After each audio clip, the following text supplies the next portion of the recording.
Good morning, Las Vegas. Day number 4, Sunday Fun Day. The National Finals Rodeo live from the Cinch Jeans and Shirt stage in the Cowboy Commons. We're going to spin some heads today. No, we're not doing that because it's No Spin Rodeo Rally. Kendra Santos and Tommy Joe Lucia. Happy Church Day. It's Sunday in the City of Lights. Welcome. We're here at the Cinch stage at the Cowboy Commons, the new east entry of Cowboy Christmas, where you can't walk through it without buying something. Well, I can, but my wife absolutely cannot walk through it without buying something. Credit cards are flying, smoking hot in there. Get some good deals. Welcome to No Spin Rodeo.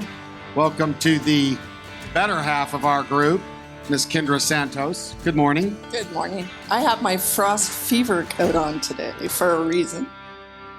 We got the Frost Boys in the house. We're going to start the show like we do every day with our Pro Fantasy Rodeo round recap. I'll kick it off. Now remember, there's the big game. Do you guys play Pro Fantasy? Yeah, no? Yeah, I do. Are you any good at it? No. Yeah, I was the first 2 nights, but they really let me down last night. Yeah. Do you play the daily game or just the big game? I've just been playing the big game right now. Okay, if we're going to talk to them right off the top, we at least have to say this is Josh Frost and this is Joe Frost, and we'll do a more formal intro, but since we're just going to go ahead and mix it up. Boy, this black and white lady and Mr. Gray here, Anyway, so back to Pro Fantasy Rodeo. Hey, quick update. Remember, you can play daily games, and if you play the big games, it's $5 off. And you can play the daily games, which is where guys like you guys, not guys like me, but guys that like know the stock and know when guys are on heaters and know when guys are injured, they can make some money on that daily game, right? You know, there's these big licks and guys like the Louisiana guy in the bareback riding that throws everything upside down, right? Because that was just I didn't have any money guy. But anyway, Pro Fantasy Rodeo. Play the daily game now. It's fun. Go to profantasyrodeo.com. There's 10 grand up in prizes, and you get another 100 grand to pick your Cowboys. And so quick recap on the standings after round 3 in the big game. So if you know how much money you won, this is why I think this is interesting. Hardly Riding is the team name. Delaney Turner, probably.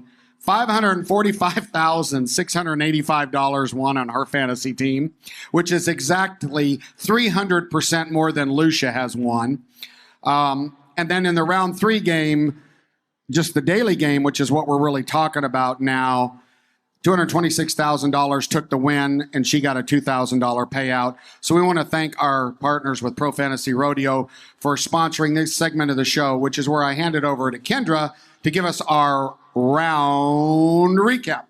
Just kind of highlights, just stuff that I see in the stands. So, cool. Last night was Golden Circle of Champions night, which is all of us rodeo really people ugly hats. I love them. Well, I love the mission. But the point is that we're all supporting, Cowboy people are supporting kids fighting pediatric cancer or who are in remission or who have been through it in their families. So all of us with kids and grandkids, that's the unthinkable. So very cool to see so many golden scarves flying everywhere last night. Yes, there were some hats. Well, as a video guy, you look at it and you're like, whoa, camera problems. And then I realized, sorry. And the night before, okay, so last night was round 3. Round 2 champ in the steer wrestling, Tucker Allen, between the time he went to help Justin Schaefer saddle banker for round 2, which Tucker won, when he came back from the South Point after getting his first ever buckle, he came back to the Thomas and Mack, and his truck had been stolen.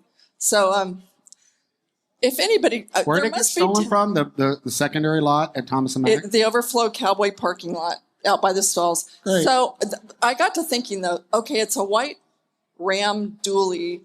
How many of those do you think are in town right now? Hold on, though. Do you understand that probably 1 hour after they stole it, it was not a white Ram dually. It was pieced out into 700 parts and on some kind of website being sold.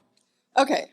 So Benny More than Binion likely. and Sean Davis were recognized last night from the rafters as the NFR icons, joining this year's fellow classman, Dan Mortensen, who's a 6-time world champ. Okay, clearly the big eliminators were out last night in the bareback riding. Clearly. They were strong and large. Waylon Bourgeois, the Cajun, Church Point, Louisiana, he won the bareback riding last night. He just married NFR steer wrestler Winston Fry's daughter, Chloe, just got married. So that's cool. Congratulations to them.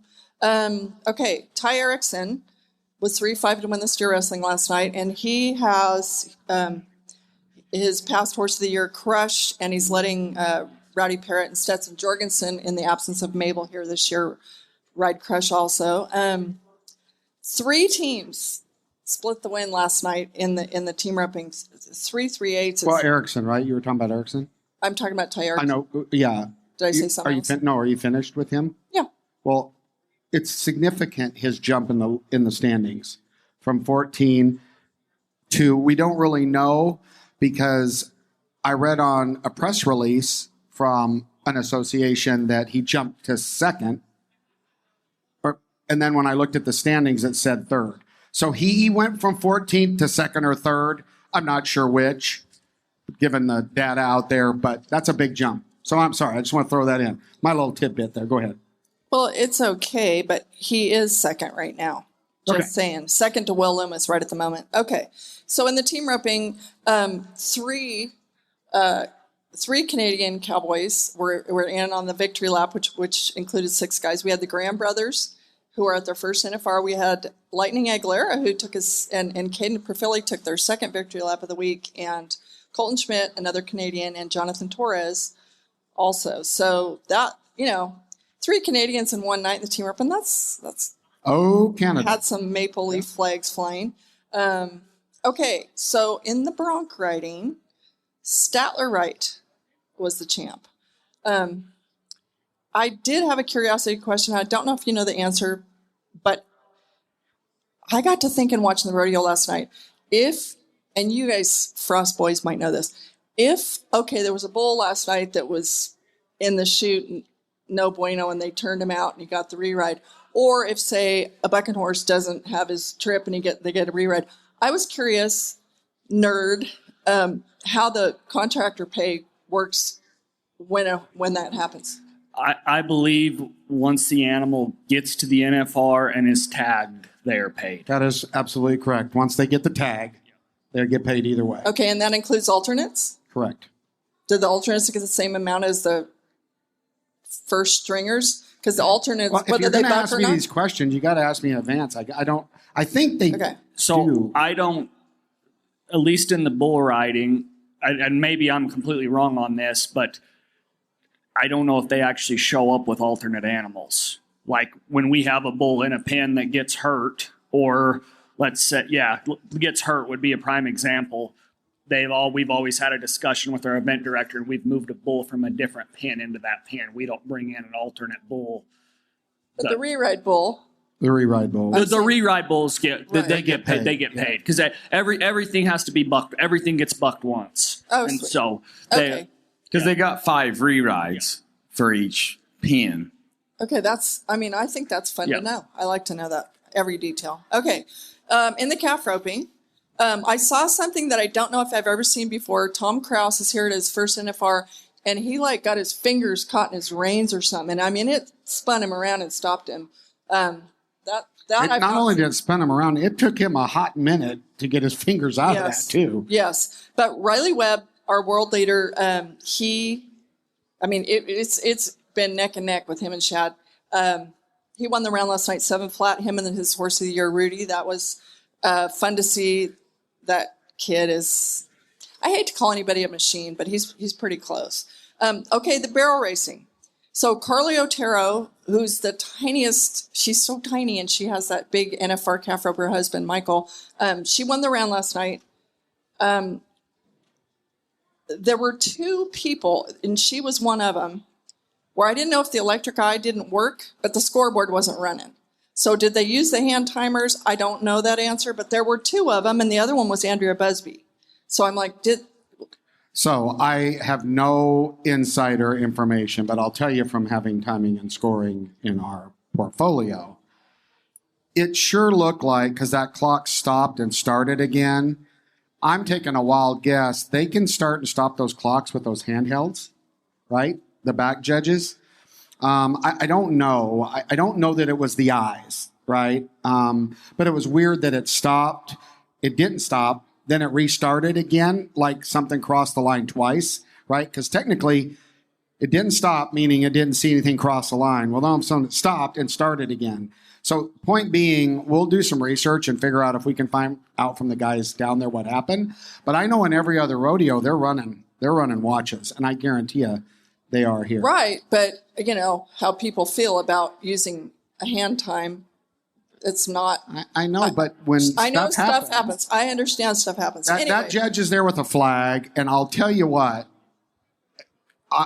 it is not too much off because the timers look. I watch them do it every time. They look down. No, it isn't. You're wrong. You know how hard it is to flag a horse's nose? Well, maybe you're not as good as a professional timer.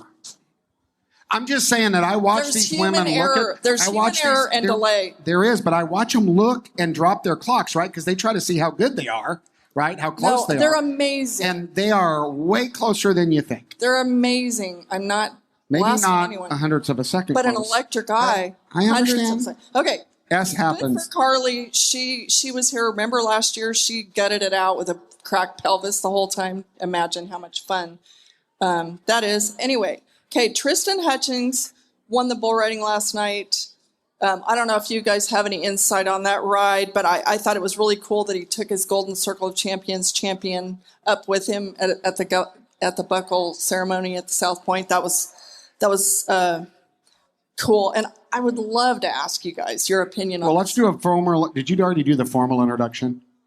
No, but I was going to read the injury report really quick. Oh, I also wanted to mention. Well, you asked it the question and then you just kept rolling. Just go ahead and answer. Thank you. A little testosterone helps. We did have some insight on Tristan. Let's go.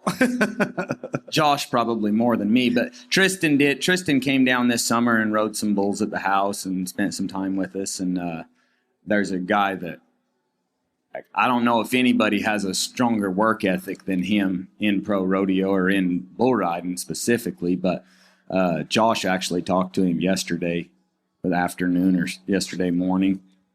Yeah. No, it was literally when we were pulling into the convention center, he texted me and was like, "It's going terrible. Any mental advice?" And I was laughing because of anybody here.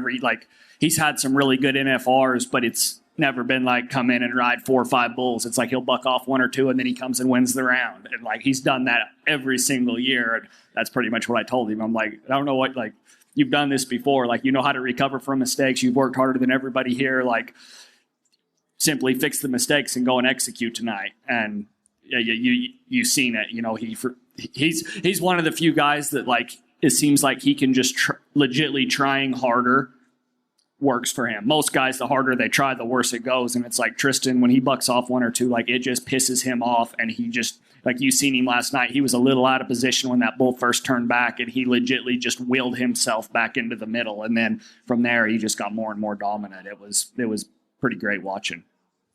Well, Yeah, he made the choice that really you see in a lot of rides, but there was a point like it could have went either way, and he made the choice, I'm going to stay on, and then it happened. And he willed it to be true. Well, and the thing about it is, what I'm noticing, you guys tell me if it's wrong or right, but you got a big rookie lineup, right?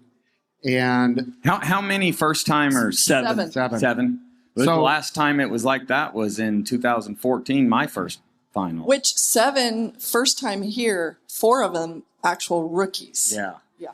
So you mentioned it. It's a combination of mental game and mechanical, right? And I noticed that some of the rookies were making mechanical mistakes that I didn't see them make in Pendleton.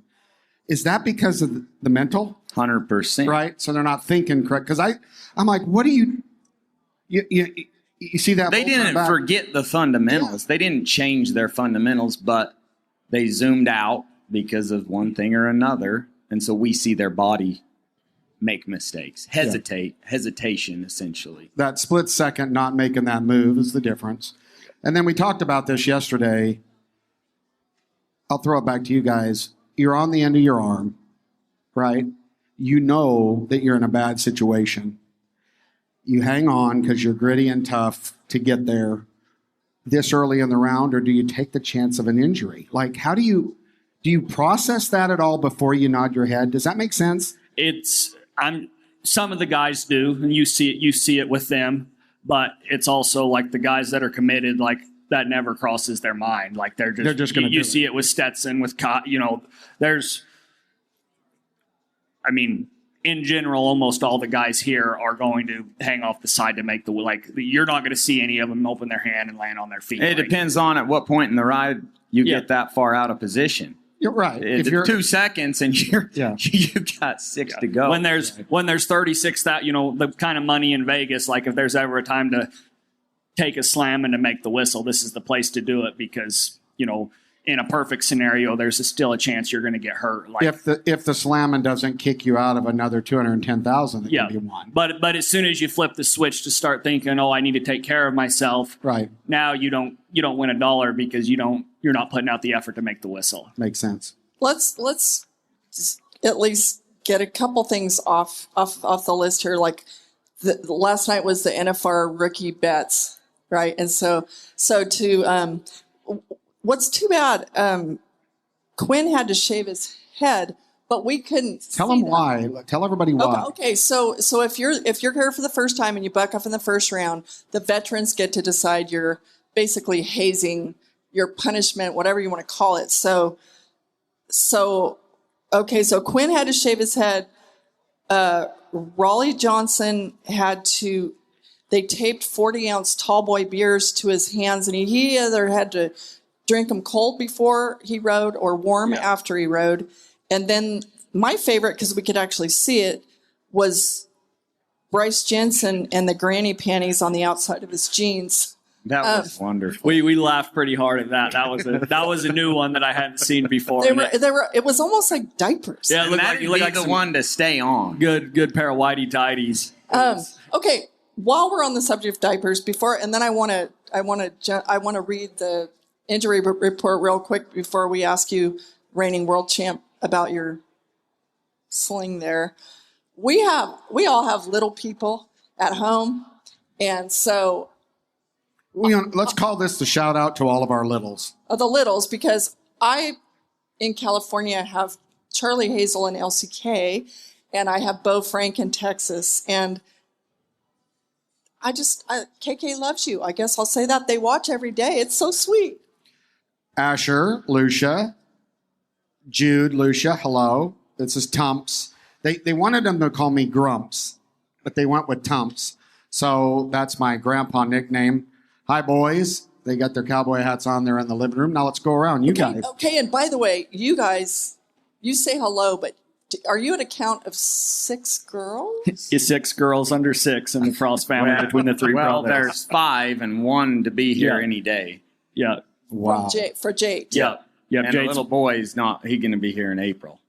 Okay, go ahead. Yeah, but I've got Mavie Frost. She's 15 months old, and hope she's watching.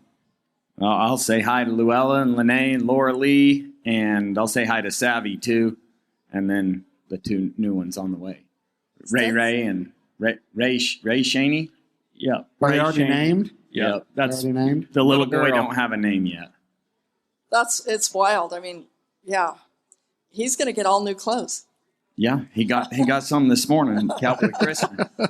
I am privy to the Justin Sports Medicine report, so there are only 4 guys on here, thankfully. So I just wanted to rip through it real quick, and then I want to ask you about your situation. The first night, Stetson Jorgensen sprained his left knee.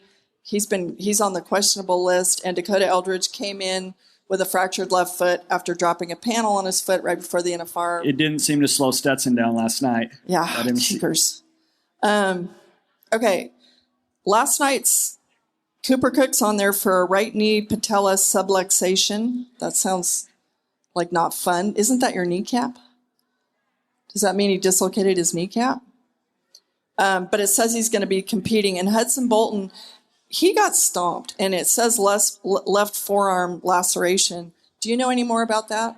Not a lot of the details, but we had dinner with Rostocki last night and kind of checked in on him, and he said it looked worse than it was. He's going to be a little bit sore, but just I think more or less caught a little bit of the dew claw. And I mean, you seen that his shirt was ripped when he got up, and most of the time when that happens, it takes a little hide with it, but nothing that'll slow Hudson down. Did you say, was it the riding hand or free hand? If it was his left, I think that is his riding arm. He is a lefty. But if it's his right and if it's his arm and not his hand, that would be a good thing. Yeah, it looked more like bicep, forearm area. Okay. And Hudson, just on a note, since you've been over at the PBR, he was the PBR Rookie of the Year, and he's contending with three other guys for this year's PRCA Rookie, right? Yep. Handy. Yeah. Okay. So you just had a redo, right? Tell us what you had to get done and then redone, and you're expected back in March. Yep. We kind of talked about it last year. Had some shoulder problems pre NFR. Shoulder was dislocating. Got through the finals. Got surgery right afterwards. I went in, fixed my rotator cuff and labrum. I think I had two tears in my labrum, rotator cuff. 6 months physical therapy. Everything came back. Was doing really good and got yanked real hard. Probably the third week I was cleared back to riding, and shoulder dislocated. And they told me that, hey, if it does it again, you're going to have to get this other surgery. And sure enough, 3 weeks later, I get chicken flipped off one and shoulder dislocates. And I was competing at the PBR teams season. And so I was really wanting to get through that before I got surgery again. And so I was able to get through that. And then they went in afterwards and did what they call I think it's a ladder jet surgery. They more or less do a bone graft on the front of your joint to make it more stable and deeper. I don't know. I wish they would have just did that the first time when they when they were like, oh yeah, there's this other surgery we can do that'll really make it stable. And I'm like, didn't you guys think maybe we should have just did that the first time? Cadaver bone or from you? From me. It's called like your corduroy bone. I know I'm saying that wrong. I slaughter the name every time, but it's a bone that's in the shoulder area, and they literally just break it off and move it over like an inch. It doesn't really do anything where it's at, and I think it's a pretty common surgery they do. And so. I've just known a lot of guys who, like, they would take a piece of bone from like their hip, and they would say when they were trying to get better, my hip hurts more than where they fixed me. Before we get, it's my fault for not saying more of this basic stuff about Joe and Josh up front, but reigning world champion bull rider, both of you 5-time NFR bull riders. I think we have a picture that I find so cool of brothers Joe and Clyde Frost. If we're able, I don't know if they're listening, but anyway. Oh, there. Okay, that's the coolest picture. Just look down at that's called a Sorry, confidence I'm looking monitor. at the guys. Sorry. Confidence monitor. Okay, that is the coolest picture because that's the foundation of what's going on right now. So Clyde, Lane's dad, but he rode in the first NFR bareback rider, right? Yeah. And Only guy from Utah. Okay, and then his brother Joe, where we get Joe over here, was their grandpa, and he was killed in a car accident. In 85. In 85. Oh my God. First year it was here. Okay. But that's where the Frost legacy that you guys are carrying on, that's where it all started, right? Oh, we grew up seeing that picture as kids, and like that was the dream. Like that picture's worth 1,000 words. We don't know what all else was going on, but like we got to live that, and it's, that picture's, like I say, worth 1,000 words to us. Well, I feel like what you guys, having known you since you were little kids, and both of you, by the way, Linderman Award winners, name your events. Calf roping, steer wrestling, and bull riding. Bull riding, calf roping, steer wrestling, sometimes the team roping. Head or heel? Heel. I mean, when you guys were little kids and you were goat tying, you were doing it all, right? We did. We compete. We did it. We did all the events, barrel racing, pole bending. We did. Yeah, all of them. If they had it, we were entered. The more times you put your name in the hat, the more chances you have to win. Well, I remember the first time that I remember you guys was at the junior high finals with my boys, Lane and Taylor at Gallup, New Mexico. And I remember I saw you first, Joe, bow-legged. Your hat reminded me of Lane. And I'm like, if that's not a Frost, I don't know if there's a Frost. And you were the bull riding champ, right? At the junior high finals. Yep. When you were in 8th grade. And then you won the high school finals. And then you won the college finals. And then you were here contending for, right there in the mix. And then, I want to just say blood clots, but I don't know if there's a better definition. That's the summary. Yep. But in your straight prime, top of the world, you had to walk away. Yep. And and that was really hard. But what I'm doing now with the coaching and teaching, I know now that that's my true calling in life. I just had to ride bulls long enough to gain some credibility and the knowledge that I needed to actually be able to be more impactful. But I get more fulfillment and true joy from what I'm doing now. That you couldn't have told me that when I was riding bulls, but it was just a step along the way for me. Well, you guys, to me, they're the Frost, your family brand of who you are is very, very old school. And you guys, that's how you really are. And the toughness, neither one of you, excuses I know are not your deal. But it's not an act. It's how you were raised, right? Yeah, every day.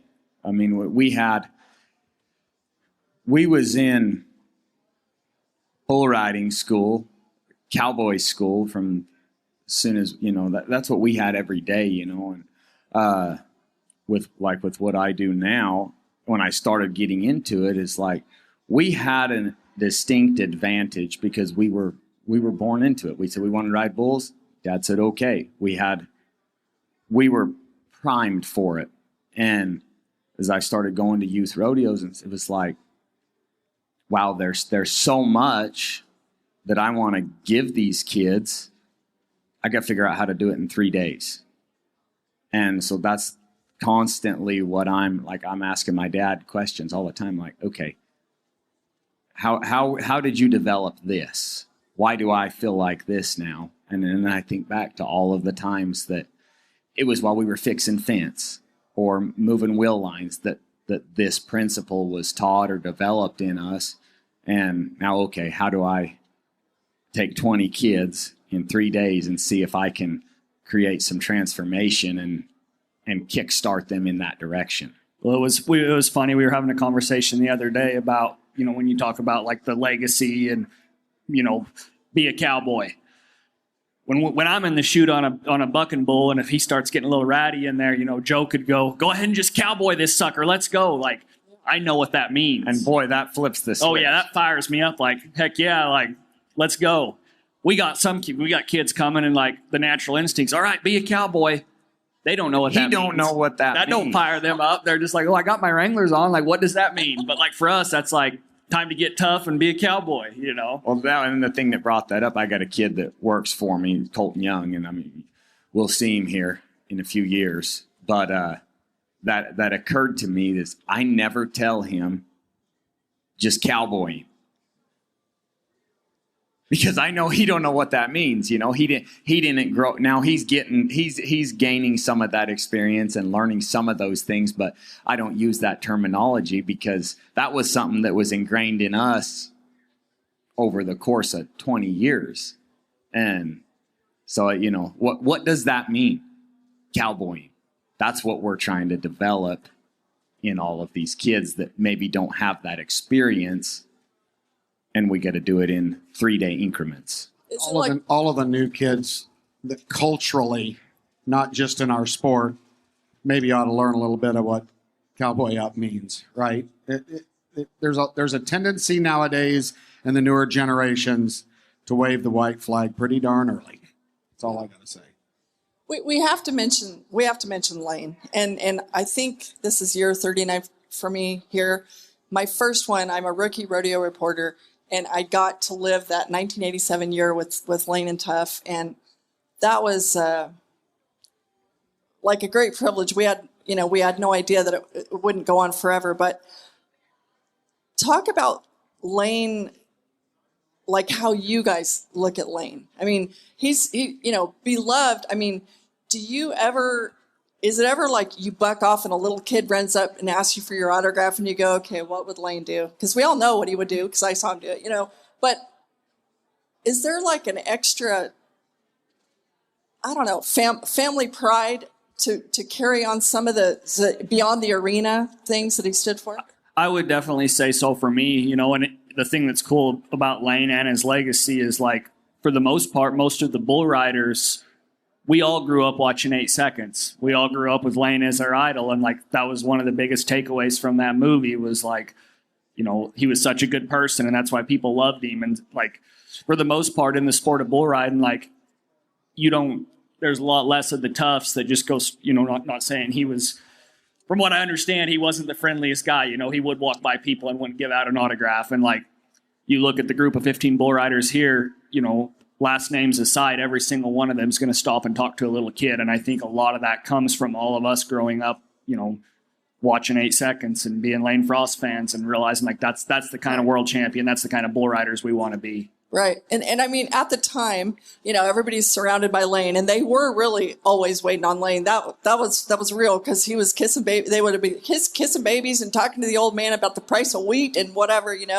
But it really was like that where he really cared. Like, he'd look these people in the eye and wait for their answer. And it really was like that. But also, when Tuff lost Lane, it flipped that switch in Tuff. And then when I was with the PBR those first 16 years, when that all got going, every single time Tuff Hedeman was the last guy standing. He would not leave that arena till the last fan in the whole place had their autograph, and he talked to him. So Lane, he set the standard. Yes. And that was something that, like, something I think that we always knew, and it was just like we did the same. We just followed suit because that was the standard. Right. And I mean, you learned, you took really hard news with great grace, but, like, you figured out pretty early in life that there's more to it than what's inside that arena. Hey, and that, the Frost legacy motto is ride forever. The ride's not over when you walk out of the arena. It's a metaphor for life. You ride forever. You do one thing how you do all things. That's pretty cool. No excuses. Did you want to talk? Okay. Yeah, I've got a couple things. Good stuff from the Frost. I did get one of our insiders to talk about the electric eyes, okay, that we talked about earlier, the barrel racing electric eyes. So the way those things work is they stack the eyes. There's 2 eyes there. And they take the signal, right, from one of them, and that's what you see on the screen. The other one's feeding a whole nother console. They're running simultaneously because they're stacked. Well, short answer to this is they lost signal to the eye. The eye still recorded the time, but it didn't show. The second one recorded a time clean. You just didn't see it. So short answer is they did lose signal between one, but they never went to watches. They had 2 eyes Great. On both of those that had the same time. That's not what we all saw, but them all standing up there. And the timers are the ones that look at it and approve it, right? They verify that both of them ran. So both of those ran. And so I think that's a good update. So if you thought that was the case, or if we talked about it earlier, that's not the case. Now, one of the things that we have, yesterday it got out on the hot press as the fine list. Someone leaked it. Well, if you've been around No Spin Rodeo, typically we have insiders and we get the fine list. So we're not going to put this up on the screen today, maybe tomorrow, but I'm going to go over the fines from last night. We'll have a little conversation about them, okay? So the first one, Trisha Aldridge, dress code, Wrong shoes. Page 16 of the rules, by the way. $250 fine. Wrong shoes? Well, On a I assume it's not wearing boots, but I don't. Again, I'm just reading the shot of the fine list, so I guess I don't know what shoes. It's shoes in parent. Any idea what that would be? There's so many ways they can fine you. I don't know on that. There's a chance if she had him in the. We actually had this conversation because boots make my back hurt, and so I've got to wear I ride bulls better when my back doesn't hurt. So I wear my tennis shoes to the rodeo, and I've worn my tennis shoes down the walkway to the Thomas and Mack.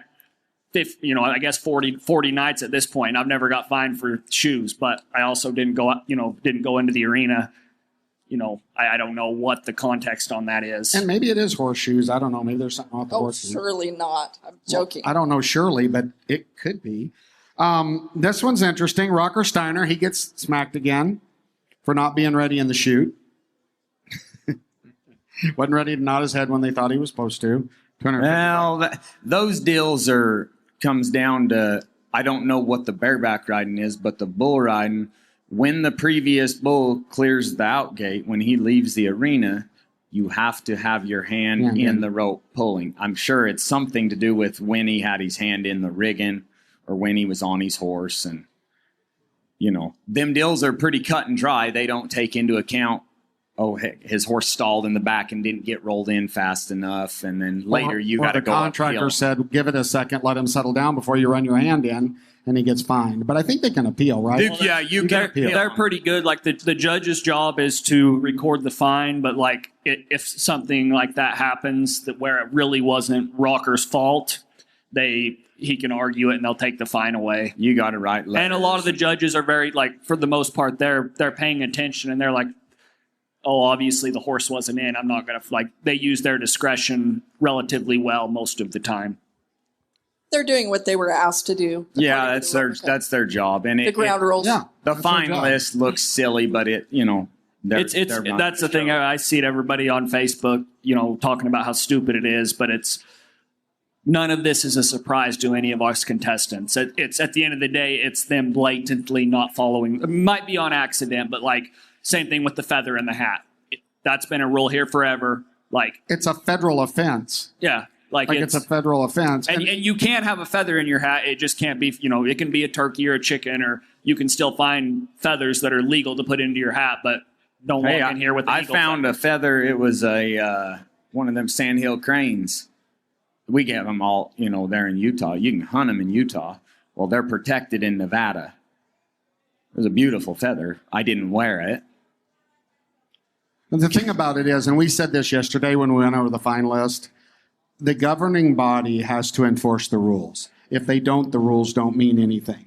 And they're enforcing the rules. And it's the same thing that I said on the judges when they started asking me about the replay.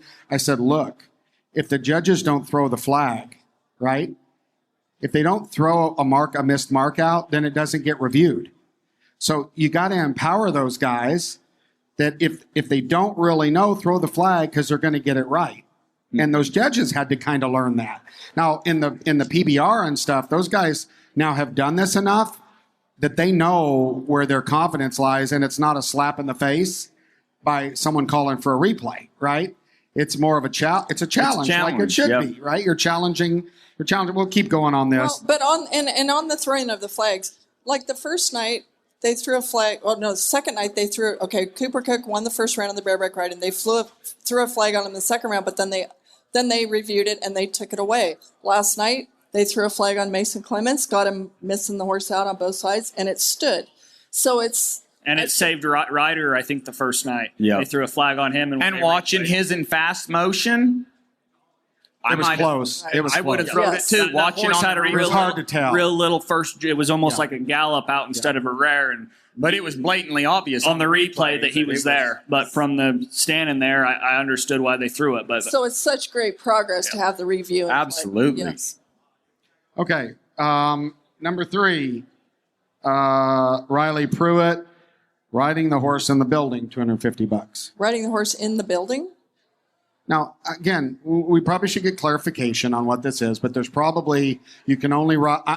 They ride him up on the mezzanine? Well, no, but maybe you can, there's only so many, you know what? They may only be allowing so many horses in that tunnel because of HE1. We don't know all this, right? Yeah. It's not as simple as it sounds. It could have been during the day. It could have been during He probably knows what it is. He knows exactly what it is, yeah. And he might even, there's a chance he broke it on purpose because he needed to do something and it was worth it. I don't know what the fine is. $250, but Fair. it was worth $250. I need to get my horse in Same there thing and do on a something. patch, right? Depends on what they're paying you. Yeah. But it depends on when they see it because it compounds. And then you got Tyler Calhoun with the same thing, riding a horse, $250. Pickup man. Yep. Calhoun? Yep. And then old JR, he got the feather again. The eagle feather again. So, and again. Now, does the eagle feather compound? Yes, he's at 500 now. Now, it's going to be interesting. Is he just proven a point and has someone stepped up and Or said. does he not know? He knows. It's hung right on the wall of the locker room. You walk in the bull riders lot. Everybody's checking it and making fun So of it. he's doing, he made a decision. The question is, how long is he going to stick with it, right? Because what if I do the math? What is it going to be? That's going to be like 10 grand or something. I think it compound I seen one deal that it ended up coming out to like 200,000 because you're, what is it, 250, 500, 1,000, 2,000, 4,000, 8,000, 16, like it comes up to doubles every time. Doubles right? every single time. Man, we've got what do we got? 6 perfs left. 6 perfs left. Yeah, so whatever that is. So we'll see if he's just like, I'm keeping my eagle feather. But again, it's a federal. You better be careful. Like I read the law, and it doesn't matter if you pick it up off the ground. Yeah, it's like go to jail, $100,000 fine. Like they're not kidding. Leave the eagle feathers lay. Did Kai take his out? Because his was funny. His was a migratory bird, and I was laughing. I was like, maybe he had an endangered Australian bird feather in his hat or something. Evidently he did, because the only feather fine was JR. For the next. Well, it was the year JB was here, which he has an honorary letter from an Indian reservation. He did a school there, and they made him like an honorary member of the tribe. So he thought he'd be okay, but they wanted to see the letter, and he didn't bring the letter. But so he had it. He got the fine the first night. Well, the second night was when he gets mucked out and knocked out. It was funny because they didn't fine him that night, the night that he get knocked out. And then the third night, they fine him again. And then by that point, I think he was realizing that his body was hurting pretty bad, that he wasn't sure how well it was. The fourth night, he went ahead and took it out. But he tried to stick it out for a minute, but it was just so funny because he's like, why didn't they fine me the night that I got knocked out? He's like, well, that was nice of them. Figured you were having a rough enough day already. That's cool. Well, couple of things, little housekeeping items. There is this little team roping going on down at South Point. So I was going to try to daily, for those of No Spinners that are team roping fans, do a little recap. The Riata Showcase Horse Sale is today at 10 a.m., so that's cool, and then there'll be a roping to follow. So in the previous numbered ropings, Coulter Lee Todd, son, won heading in the 15 for 6K, and in the 14.5 won 30 grand, so he's won 36 grand so far. So that's more than twice what his dad's won at the big arena. And you know what? Coulter Todd is one of the cool. You guys, you have to see this. Like, he is one of the coolest, like, legit cowboy when you're talking about being a cowboy. But what I have such vivid memories, Coulter was here. He was contending for world titles as a header. Then he has baby girl, Madeline, I think. I know. And he just pulls up and goes home. He's like, I'm that's it. I'm going to be a dad. And then they had 2 boys. And now his best friend, Begay, brings him out of retirement, and he's one of the very few NFR switch enders healing, of course, here for Begay. But that's a family first fella. Those guys, I'm not even going to say that. I'm not going to say that because it's so tacky, because I'm not going to say it. I wanted to say, yeah, I picked him on the fantasy team, and it's really hard on me, but it's not hard on me. My team members are 0 for 3, so hey, they might come my at point it is, tonight. my fantasy team, you're killing me. Well, Yeah. It's a lot harder on What them. about them? That's after being here. And like I always hated it when people said that. And now I'm over here sitting on the bench, and I'm like, "You're screwing my fantasy team. What are you doing?" You can't help it, right? What's wrong with you? And so then Tyler Pearson, familiar name. Who's hazing here? Yeah, Tyler Pearson won 21-5 in the 14.5. That's Open. cool. Pearson is he's a world champion steer wrestler, and he's hazing on his great hazing horse Metallica here for some guys, and he just lost his dad, so that's good for him. That's good. And then the big story that they're all talking about over around the South Point is Coulter Butters. This guy won the 14.5 finale Heelan, so he split 147 grand to win that. And then the next rope on the 13.5 Bloomer key card, he was for 88.4. So he's won 120 grand in one day. That's great, right? I mean, and the players are a part of it. There's a bunch of them there, and everything's working good with the old herp.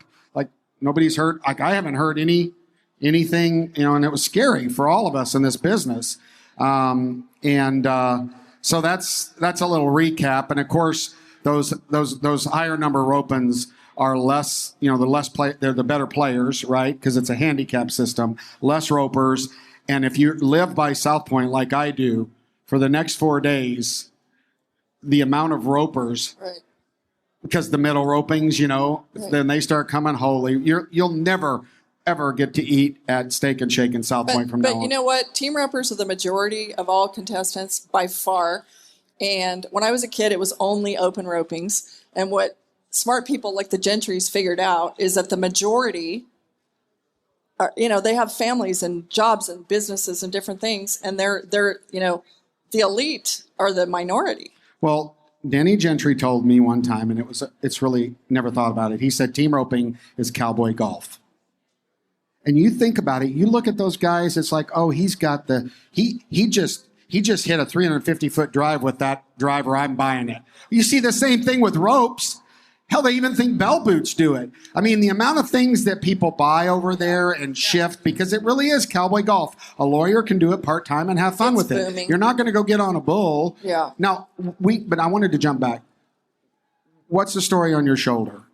When, what, do you know? Yep, not officially, but we're tentative was 4 months. I got my 6-week follow-up. I think next week we go in, I'll be out of the sling. Pretty much sounds like the bone graft will be healed at 3 months. And so that'll be the end of February. And they just said the end of January. And they said once your strength's even in both arms, you got the clear to go. Now, do you do rehab while it's healing? Yep. Like I've already started. I mean, it's been hard to wear the sling the last week because they've already got me doing I'm using the muscles and moving it. I've got my range of motion back, but I'm still supposed to have the sling on for another week. And I would love to ask. We have long histories too with both the PRCA and the PBR. You guys both did both, and I would love to know your philosophy or your advice based on your experiences. For young people, it's like, are you laughing at me? This is an interesting conversation, right? Just keep going. I think it's interesting. If you're a world-class bull rider, what's a guy going to do? Or if this puts you in too weird of a spot. No, not at all. It's a conversation we have. I was with Hudson yesterday on Matt Merritt's show, and the number one takeaway is there's no better time to be a bull rider, whether you're PBR or PRCA. The money is amazing, and it can be a little hard balancing both associations, but at the end of the day, the PBR finals and the NFR are the two places as a bull rider that you can make a whole bunch of money in 8 to 10 days. And so if you can be at those two finals and going right, that's how you can really set yourself up well. And you're seeing Hudson do it this year. He's made the PBR finals, made the NFR the same year. I did it in 22, 23. Boudreaux Campbell did it before that. I think Dalen did it once. There's a few of the guys that can do it, but it's one bull riding is dangerous. And so I kind of got the philosophy, if I'm going to be 88 points, I just assume do it for 30,000 instead of 500. Well, on a career management level, okay, longevity, bull riders are not famous for it, but Haley Kinzel's horse sister is here so many NFRs in a row and 4 world titles and contending again. She only took her to 21 rodeos this year. So for you guys, do you look at it like you're only young once, we have this window no matter what? Or if you managed it and did it less, would you could I get more years out of this? How do you look at that? The thing that's hard about bull riding is the best way to be in bull riding shape is by riding bulls.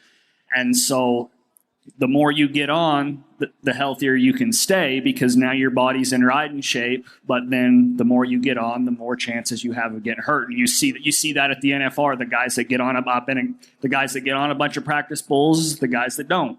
The guys that don't usually get hurt more. But then you hear stories about, I think Bryce Jensen. I heard that he bummed his knee up on the last practice bull he got on. And but moral of the story: don't get hurt while you're practicing. You guys are famous for practicing a lot. Oh, yeah. And it's like, that's what I said. And as I've gotten older, I've had to learn to still feel confident getting on less bulls. But now that I've been getting on less bulls, coincidentally, I've started getting hurt a little bit more. And it's, but I've always had the full, which when we talk about the Frost name, and I grew up and we worked hard, we worked every single day. And so I make my living riding bulls. And so I can be sitting at the house hanging out, or I can be out there working. And I love riding bulls, and I love the job. And so that's part of, I probably from 21 to 24, I got on more bulls in the world than anybody. I mean, I was 200 plus I was 150 to 170 on pro bull stats. And the closest guy to me was maybe 100. And I made a whole bunch of money doing that. But it's kind of, there's a fine line there. And I've learned that as I've gotten older of picking and choosing a little more, and realizing that just because you're not going to a rodeo that day doesn't mean you're lazy. It's part of taking care of your body so that you can win more at the ones you go to. You can tell your shoulder's getting better because you kind of look like a T-Rex. Yeah. Sorry. Well, I mean, Luke Brown, I think, is 50 now. You can see that here, but you will not see a 50-year-old bull. We talked about that last night. He's like, man, I really love bull riding. It's really appealing, but if we would have been team ropers. Well, you see, like I said, you just talked about the money they're winning at the South Point, and then you see them, 20 plus times to the NFR. If they, pick up a rope. Yeah, it's out there. Well, so you'll probably go back to UTB right away. No, I'm coming rodeo, and you're coming rodeo? Yeah, you sent me up there in the stands and made me watch that rodeo last night. Listen, you heard it right here. And UTB has Unleashed the Beast. Unleashed the Beast. Yeah. And that was originally the plan, was I was going to do the UTBs and then go make the NFR after that. But the shoulder deal is going to take me out of, their season's going to be 80% of the way over. And so I'm secretly hoping for Houston gets one special invite in each event. And so I'm secretly hoping it's no longer a secret. It isn't a secret anymore. Well, no, I mean, me personally, I'm hoping for that special. Shout out Houston Committee. Houston Committee. Here's your guy. Would love to be at Houston next year. Hey, before we jump on, there's one hot topic that we've got a couple minutes, and I've got a little information on, and we try to bring up stuff that people don't hear. So we saw some problems with some barrel horses. In the barrel racing last night in the ground, and I love it because as soon as it happens, everybody on social media that's ever got on a tractor or ever put on a barrel racing, it's simple, dig that ground up and get it wet. You idiots out there at the NFR don't know what you're doing. So I tapped into some of my sources about the ground, and I think people have to understand that if you noticed in the past NFR, for one, these guys are balancing the ground between 9 disciplines. Not just the barrel racing. So they got 9 different disciplines to talk to. Some require different ground than others, some more extensively different. And I got a picture that they can put up of them working the ground overnight, working on the dirt. Here's what I thought was interesting. They do moisture tests, and all that ground is layered. And in case you were wondering at home, every night they rip it down to the lowest base, and then relayer it in. It's concrete. It's concrete down 18 inches, right? But they get all the way down to where a horse won't get into it, and then they layer it back in because you can't just fluff it back in, right? Because then it'll just go away when you make a corner. and they layer it back in. And the expert told me, he said, look, they got to the compact layer last night, and they hadn't up until then. And part of the deal is, he says it's big and powerful horses, and you guys get this because you ride.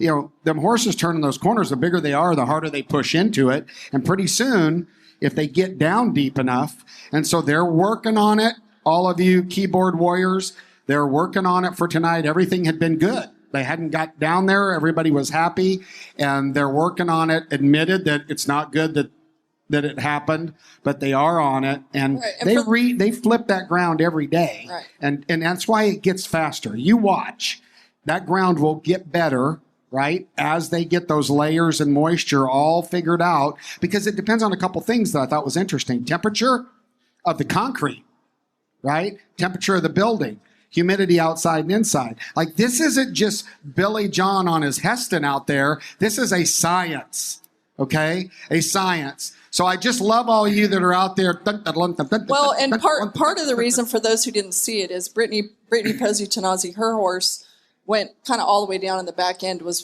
probably the most noticeable thing that happened to bring up the conversation. And once they get down there, imagine this, right? Once they turn that corner and they get stuff pushed away and they get down there, then they're there and you see it in the next horses. But then the argument is real quick, because this is funny, because we hear this too. Well, they should be raking. That's why they should be raking. Well, think about this. If you dig a hole, guys, and you just rake loose dirt in that hole where there's still concrete, they're going to have a false sense, right? These girls need to know, we're down to this level. We better take this corner a little differently instead of thinking it's fine.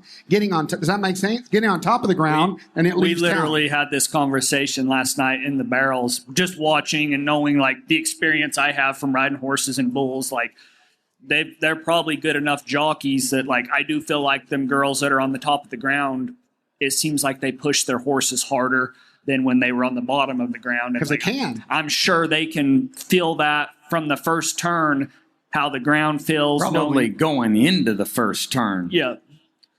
And you'll still see the girl, there's still been some girls that have been 14th or 15th that have placed second or third in the round. And like, I think every horse is different, but them girls riding know and they can fit, they can feel it. How big a deal is the ground to the bulls?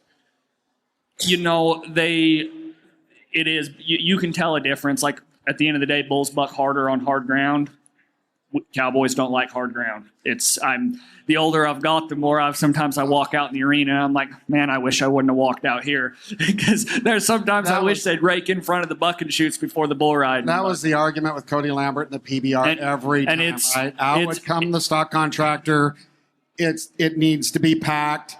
You pack it down, out would come whoever. Yeah, when you hit the ground, it hurts. And then when you hit the ground, that's the thing that cracks me up about the PBR is they're always so sad because their guys are getting hurt and trying to figure out how to keep guys healthy over there. And it's like, work up the ground. Have you ever thought about like there's a happy medium of good ground for the bulls and good ground for the riders, but like there's some of them events that it's and that's the bad. The number one, like at my schools and practices for the youth, like it's not about the bulls at all, but I work the ground religiously because that's like the number one injury prevention. In general, you shouldn't get knocked out from your head hitting the ground. There's the rare time that you might get slammed hard enough on soft ground, but if you're watching a perf and you're seeing guys hit the ground and get knocked out, it's because the ground's too hard. Well, there you go. All of you farmers out there, you just got Dirt 101 from all of us here at No Spin Rodeo. On behalf of the Frost, Kendra Santos, myself, Tommy Joe Lucia, thank you for being a part of today's episode of No Spin Rodeo. We'll see you tomorrow right here at the Cinch Stage, Cowboy Commons. God bless you.